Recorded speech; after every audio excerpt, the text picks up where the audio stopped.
来了，来了。观众朋友们，大家好，我是笑容暖暖的佳宁。大家好，我是活力满满的雨佳。这里是东方新娱乐。东方新娱乐，都市文娱风向标，每周一至周五17点和您见面。大家别忘了扫描屏幕下方的二维码，加入东方新娱乐俱乐部，来和我们一起玩吧！还有超多的小福利会给大家送出哦。属于你的快乐主场已经开启，现在加入东方新娱乐俱乐部，不仅能和大家继续畅玩，还能解锁专属小福利，千万不要错过哟！千万别错过哦！哇，真的，他俩好适合这个节目啊！而且风格互补，一动一静。哎，雨佳，你对《唐人街探案》印象最深刻的画面是什么呀？哎呀，那必须是张子枫最后那邪魅的一笑，还有那个瘆人的表情和眼神，我到现在还记忆犹新。挺好的，非常稳。没错，哎，确实印象非常深刻啊。最近呢，我又被他彻底征服了。张子枫的悬疑新片《花样少女杀人事件》正在热映。电影讲述了一个花季少女在高压环境下逐渐走向疯狂和偏执。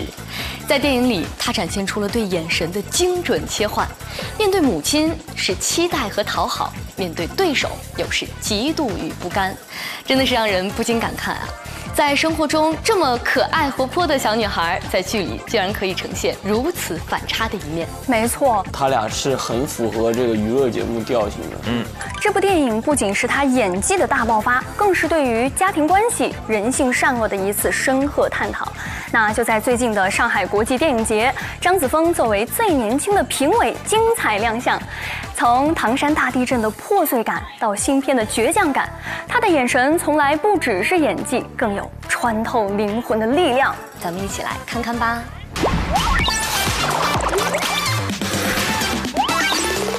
在00后新生代演员中，张子枫是个特别的存在。大家好，我是张子枫。最近，他作为亚洲新人单元评委亮相金街奖。对，两位，我们片子就不等了，我们直接回来好吗？好。来，准备啊，来，3、2、1，开口。看完张子枫的精彩表现，咱们再来聊聊最近播出的一部硬核的电视剧，叫做《扫毒风暴》。要说这部剧啊，为啥会让人这么上头呢？除了秦昊这样的主角撑场，还有那些配角们的表现，也实在是太让人惊艳了吧？没错，可以说是全员演技炸裂，每个角色都让人过目难忘。在这部双男主的电视剧里，我们还看到了很多担任配角的老朋友，一众实力演员轮番飙戏，看得太过瘾了。哎，说到飙戏，我想到剧里给我留下很深刻印象的张氏。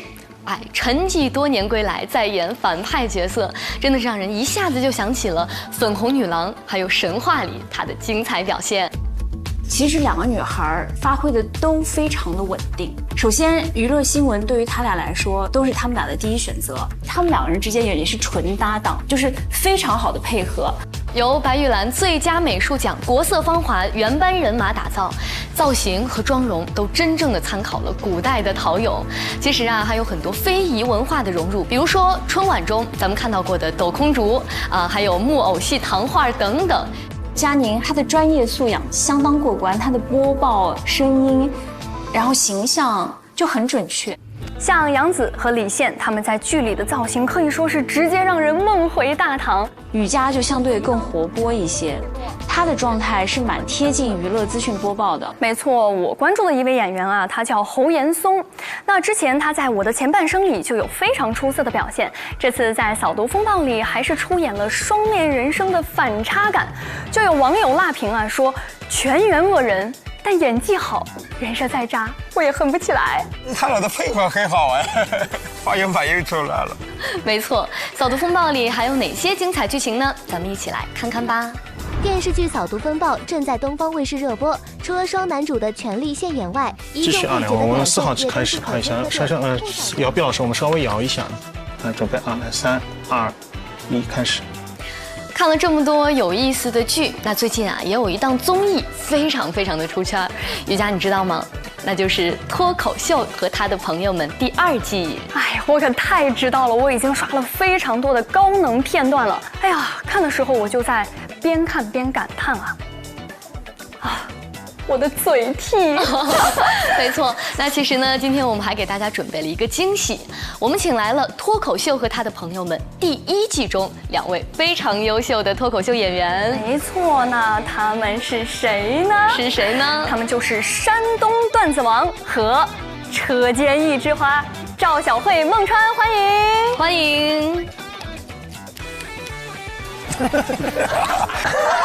又来一遍，我们就欢迎，然后咔，老师，你们自己下去请他们吗？对，好，好的，走吧。挺好的，对，挺好的。真不错哎，但难分伯仲，真不错。前面差距不大，就要看。就要看聊访的时候了。天哪，脑子真的是懵了。没事，但是这样会更自然。果然还是得睡好觉。Hello， 两位老师，哈哈，哇，你们在这里直接实时看我吗？也没有，因为刚才这个电视没有声音，你们不用紧张。我俩刚调出来声音，你俩就结束了。听不见声音，是不是有个遥控器之类的？咱们这太把这当家了，是不是也不对？正好这有没有？你怎么没有那个按键啊？哦，好的。右下角。啊！终于。抢那个老头老太太在家喂看电视，哎，好好笑！哎，救命啊！走吧，那老师我们上去吧。好的。哇，老师今天穿搭的色系也很搭啊，比较朴素。走吧。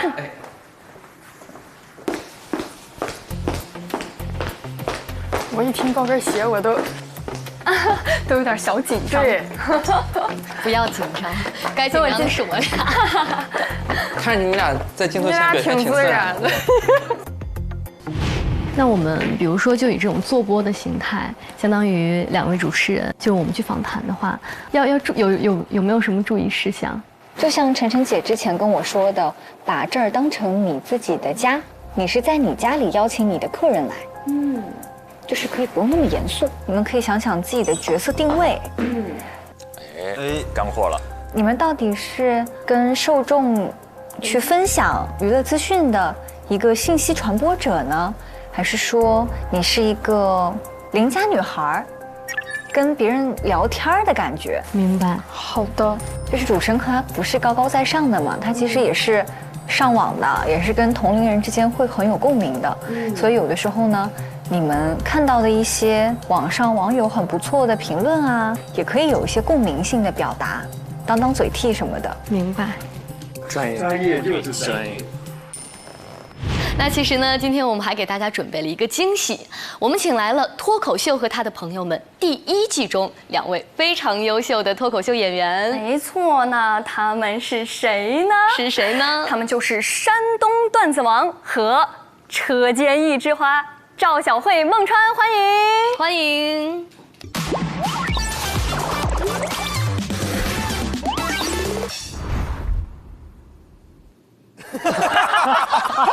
为什么突然给我2个哥哥姐姐这么大的镜头？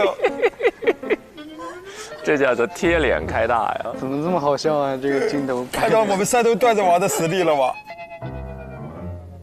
好的，欢迎回来。那刚才呢，其实我们问到老师一个问题啊，就是说最喜欢对方的哪个段子？哎，其实我就很好奇，那2位老师最喜欢自己的哪个段子呢？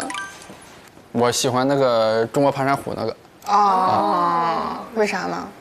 因为那段播的最好，因为观众喜欢。对。那小辉老师呢？都挺好，都挺好。确实还可以。确实，就是每段的反响都挺好。是，那可能如果要问我这个问题啊，可能对于小慧老师、小慧姐，我觉得应该是那个幽默美女不想干了，这一句话非常深入人心。那据我了解，2位其实之前都有过辞职的经历，那有没有什么辞职经验跟我们分享分享？辞职经验，辞职经验，我的感觉就是那个辞职写的那个文件，别着急删，可能过几个月又用上了。山东段子王。我有一些辞职的教训，就是尽量不要裸辞。哦，尽量不要裸辞。是有什么样的原因吗？可能我心态差吧，真的没办法给太具体的建议。对，每个人情况不一样。这笑容消失术，就是笑到一半突然不笑了，忍受不住了。他俩是带着任务吗？就是没有，他俩场子要凉一点，这样的话就不是，因为他们的一旦这个搞笑没有着力点，就是会很尴尬。哦，这边没给着力点的话，对娱乐访谈来说，最大的难点是，它在不长的访谈时间内需要持续保持一个高能的谈话场，主持人需要迅速的把场子给热起来。那觉得为什么最后是什么样的一个契机让你们选择来说了脱口秀呢？我真的是因为工作不饱和。我也是因为闲。我的天哪！就是你感觉你平时上班基本上都给你把白天占满了，你晚上也得有点事儿干了。哦，所以晚上看到没？怪不得人家能成功，就是白天的时候上好自己的本职工作，到了晚上还要加班写段子。完了，小慧姐还觉得自己在躺平呢。是啊，因为刚工作的时候，工作压力确实不大，然后工作量也不大，然后还有精力写段子。现在我这个工作状态就是很难再抽时间写段子。这都是提醒你老板看。加薪。之前我记得小慧姐提过，说就是自从说了脱口秀之后，这假都变得好请了，是真的吗？对，领导也怕耽误我在外面赚钱。领导知道给开的不够是吧？非常善解人意的。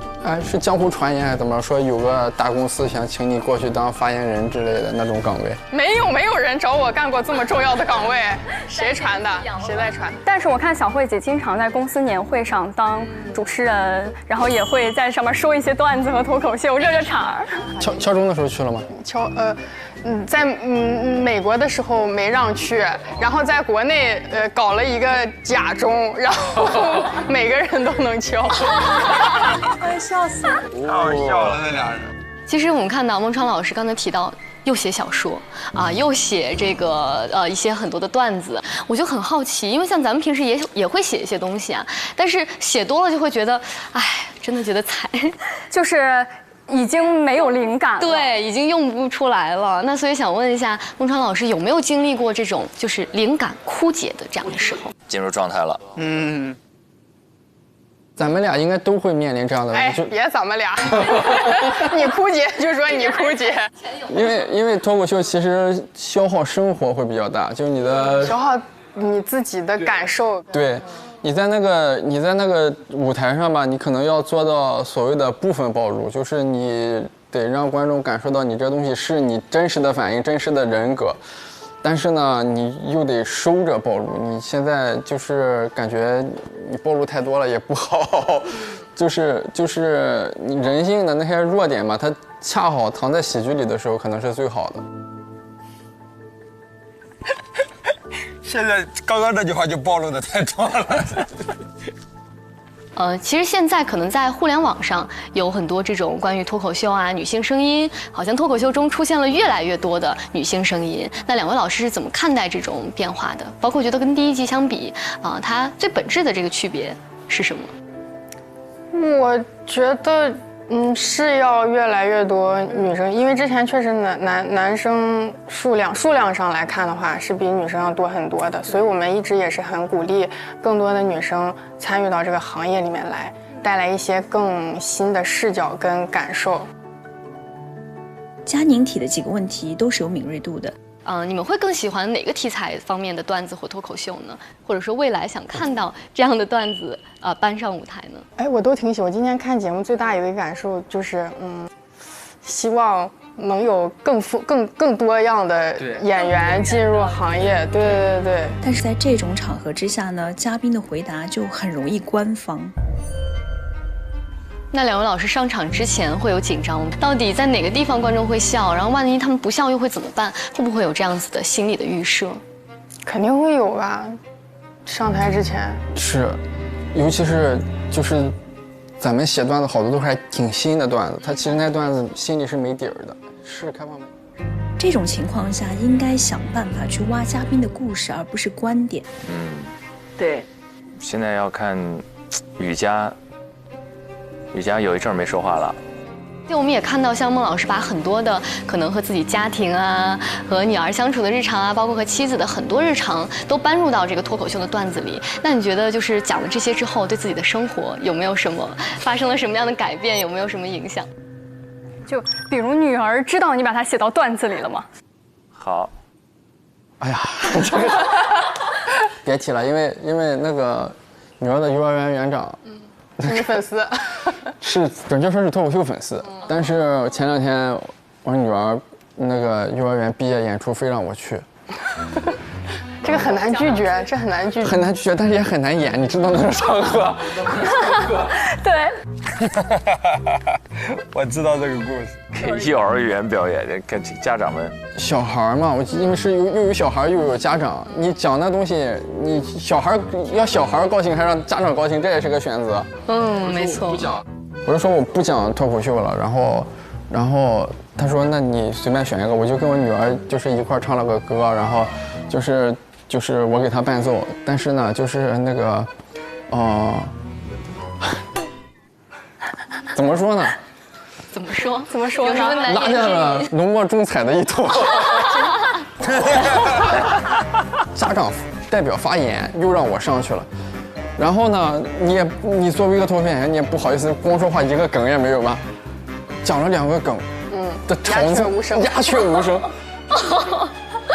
道心崩塌，真的是，我就觉得我上来干啥呢？就幸好他们那个录像没放出来，我最后还挺开心的。道心崩塌。在看2位之前的一些表演的时候，也看到了一些网友说的一些话，就比如说小慧淘汰的感言非常炸场，但是可能也会被调侃说舒适区在淘汰区。那可能这件事情之后，或者看到网友这样的评价，2位是觉得没关系，我做自己，还是说会去进行一些相应的调整？现在淘汰区也让我不太舒适了，压力很大。我现在没有一个区让我觉得舒适了。淘汰区去年开始卷起来了，都开始1人1小篇作文，都开始。对啊，坐到那个淘汰间，那个小鱼掏出来一张那个 A4 纸，就在那写那个淘汰感言。我说啊，然后他问我要不要写，我说不写了吧。他说抓紧写吧，还有时间。然后我也拿一张 A4 纸在那里写。小鱼都还是好的，有的演员知道这一轮可能晋级不忘，他提前不写段子，写淘汰感言。那卷那个啊，真有啊！卷那个，发力在淘汰区。然后雨佳呢，有一些现挂的东西、发挥的东西，包括听到一个嘉宾的梗，然后他会追问一下，就这种东西他出来的会更多一些。您说很多人找你签名儿是吧？我们等一会儿也可以有幸找您签个名。买书了嘛就签名。那必须得去下单一本，但我们有线下就可以直接有兔签。可以，你们没准备书的话也不用那么为难。兔签也是之前孟川自己段子里的梗。那比如说就冷场这，主持人会对冷场热场有要求吗？其实是有的。就比如像晚会主持、舞台主持，你一个问题抛出去之后，台下鸦雀无声，无人回应，调动这个气氛。但现在你们俩这个状态还好，就是2个人就不容易冷嘛。就在所以脱口秀演员主要是一个人的战斗嘛，在台上。那比如你讲出一个段子，底下没人笑或者比较安静，你们会觉得心里有压力吗？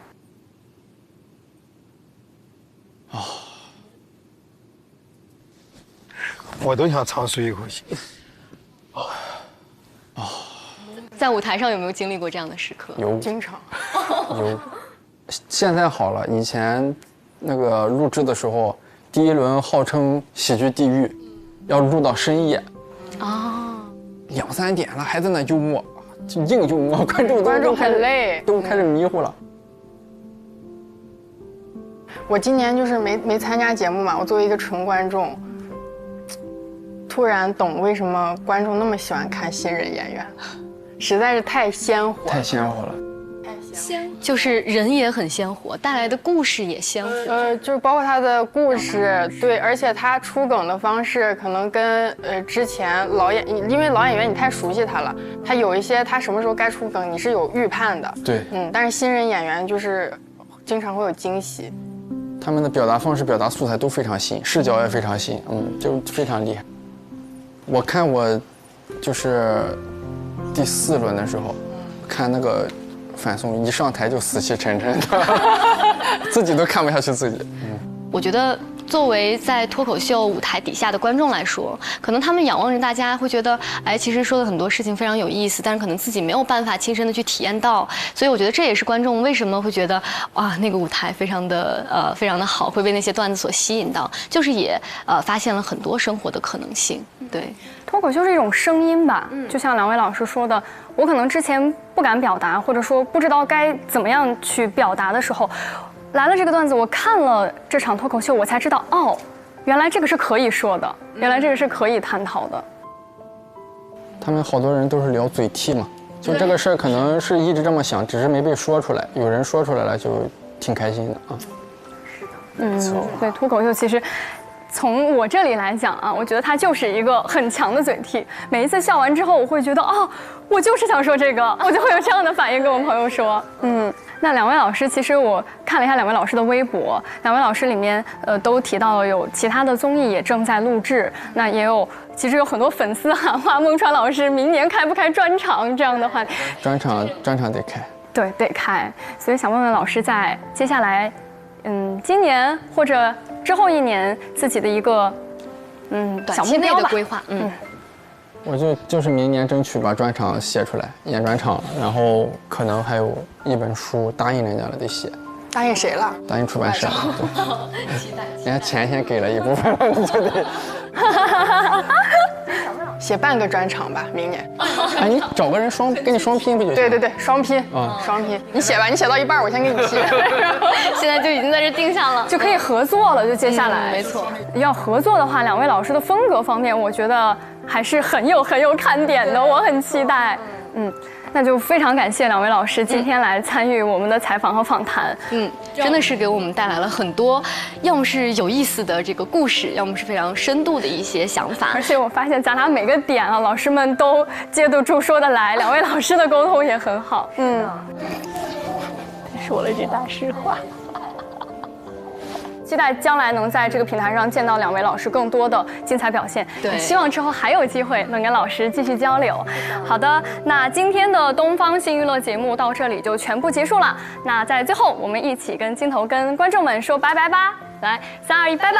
观众朋友们，下期再见，拜拜。好的，谢谢，非常谢谢各位老师，辛苦了，谢谢老师们。挺好，挺愉快，挺融洽。棒哎！老师，我也是山东人。哦，普通话好好。好工大。看我一眼是啥意思？你还在看我一眼？把2位老师送下楼。你俩讲得非常好。谢谢老师。 2位老师讲的也很好。2位老师，我往这儿走。老师这边，我带你们下去。走。老师们觉得刚刚的聊天还挺轻松的吧？ 挺好的，挺轻松的。行，你们忙着，没啥事，没啥事。好的，没事，我们跟你们一起。依依不舍呢，觉得都还没过瘾。对啊，还没聊够。昨天差点没飞成，晚上还好赶上。对，还好飞起飞了。拜，辛苦，拜。哎，怎么样？2位老师太好了，是吧？又是非常好的采访嘉宾。他们会主动帮我们补很多话，对，帮我们接很多内容。我们正好也复盘一下吧。好，我去拿电脑。